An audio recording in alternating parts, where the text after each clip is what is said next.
ओम गण गणपते नमः। मैं अनुभजा ज्योतिष एडवाइज़र आध्यात्मिक इच्छा पूर्ति यात्रा में आप मेरे साथ चल रहे हैं। शिव महापुराण की कथा में द्वितीय खंड का 27वां अध्याय विभाग सुन रहे हैं। हे नारद, विष्णु के मुख से इन शब्दों को सुनकर दक्ष अत्यंत चिंतित और महादुखी हुआ।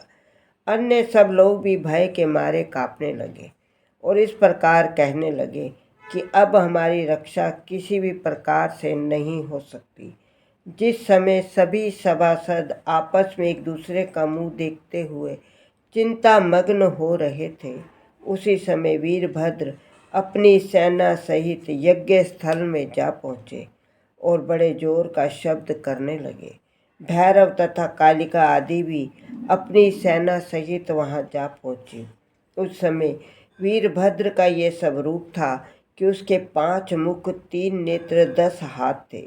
वे अपने मस्तक पर जटाओं को धारण किए थे। उनके ललाट पर अर्धचंद्र सुशोभित था। वे रुद्राक्ष की माला पहने, शरीर में भस्म लगाए बैल पर सवार थे। उनके शरीर अंग वज्र के समान अत्यंत कठोर थे। वे अपने अत्यंत सुंदर हाथों में अनेक प्रकार के शस्त्र लिए, चवर छत्र धारण किए, शिव शिव का शब्द उच्चारण करते हुए परम पवित्र सब रूप से भलीभांति अलंकृत थे।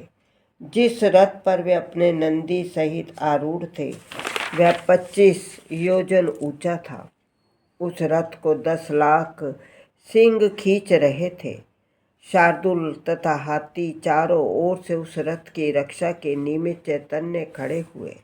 उनकी सेना ने आते ही चारों ओर ध्वजा धावा करना आरंभ कर दिया। अनेक प्रकार के युद्ध बाजे, भैरी, शंख, पटय, गोमुख, श्रृंग, उपंग, मृदंग बजने लगे।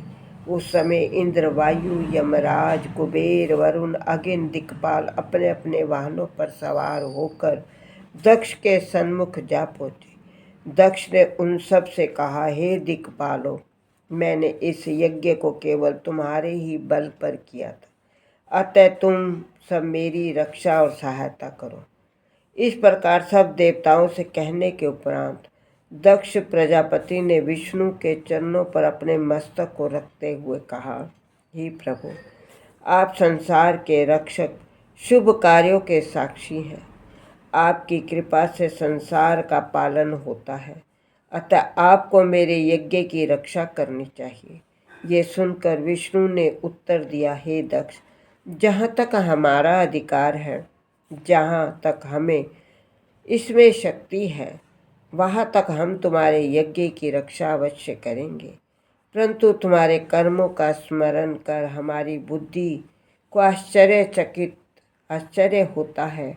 ब्रह्म स्वरूप शिवजी के क्रोध से तुम्हारी कौन रक्षा कर सकता है? अस्तु, उस शिव नामधारी ईश्वर से विरोध कर कभी हित साधन नहीं हो सकता। वे शिवजी 3 गुणों से युक्त होने पर भी परम पवित्र हैं, अतः उचित है तुम उन्हीं शिवजी के शरण में जाओ, जिससे तुम्हारा ये यज्ञ संपन्न हो सके। इस प्रकार दक्ष और विष्णु में बातें हो रही। वीरभद्र की सेना चारों ओर इस प्रकार घिराई मानो कोई समुद्र घिर घिर कर आकाश की ओर बढ़ रहा हो। उस सेना के सेनापतियों ने दक्ष तथा विष्णु को ब्रह्म ज्ञान में ज्ञान की बातें करते हुए सुना तो वे सब हंस पड़े। उस समय गणों को युद्ध करने के लिए उद्यत देखकर इंद्र ने अपना वज्र उठा लिया और ये इच्छा की कि मैं शिवगणों से युद्ध करूं। इंद्र युद्ध करने के लिए सामने आए। शिवजी के गण हर हर का घोष करते हुए उनके सन्मुख जा पहुँचे। शिव महापुराण की आगे की कथा सुनने के लिए आप मेरा अगला वीडियो देखिए। ओम नमः शिवाय।